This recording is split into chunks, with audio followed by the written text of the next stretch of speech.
सम्राट विक्रमादित्य का प्रसिद्ध सिंहासन, जिसे देवी शिल्पकारों ने स्वर्ण और रत्नों से निर्मित किया था, सदियों से अदृश्य था। कहा जाता था कि यह सिंहासन केवल एक सच्चे और न्यायप्रिय राजा को ही स्वीकार करता है। कई वर्षों बाद उज्जैनी के राजा वीरभद्र ने घोषणा की कि जो कोई भी विक्रमादित्य का सिंहासन खोज कर लाएगा, उसे सोने में तोला जाएगा। कई विद्वानों, योद्धाओं और खोजियों ने इस रहस्य को सुलझाने की कोशिश की, लेकिन असफल रहे। इसी बीच एक युवा साधु अर्चित उज्जैनी आया।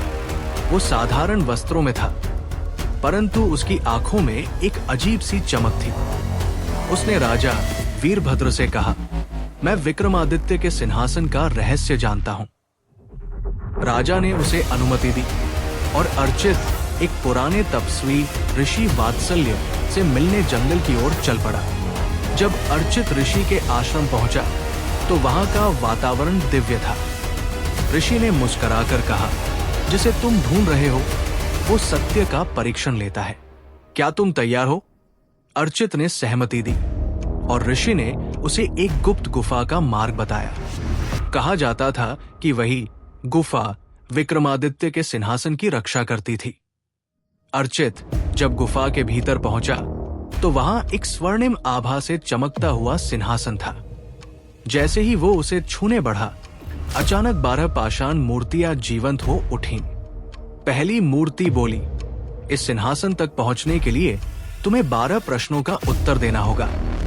हर मूर्ति ने अर्चित से एक एक करके प्रश्न पूछे। सत्य क्या है?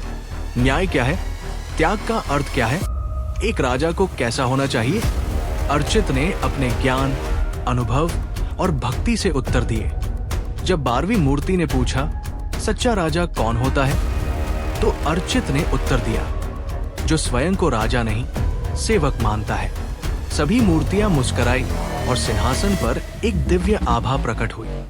तभी एक गूंजती आवाज आई, वीरभद्र राजा बनने योग्य नहीं है। केवल वही इस सिंहासन पर बैठ सकता है जो इसके योग्य हो।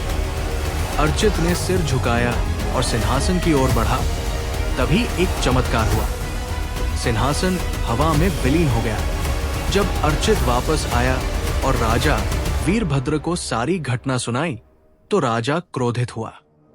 लेकिन तभी एक वृद्ध ने कहा, क्योंकि अर्चित सिंहासन पर बैठने की लालसा नहीं रखता था, इसलिए वही इसका सच्चा उत्तराधिकारी था। अर्चित को तब समझ आया कि विक्रमादित्य का सिंहासन एक परीक्षा थी, न कि कोई वस्तु। ये केवल सच्चे और न्यायप्रिय व्यक्ति के हृदय में ही बस सकता था। राजा वीरभद्र को अपनी गलती का एहसास हुआ और उसने अर्चित को अपना गुरु मानकर उज्जैनी को न्याय और सत्य के मार्ग पर चलाने की प्रतिज्ञा ली। कहते हैं कि विक्रमादित्य का सिंहासन आज भी कहीं है, लेकिन ये केवल उसे ही प्राप्त होगा जो उसके योग्य होगा।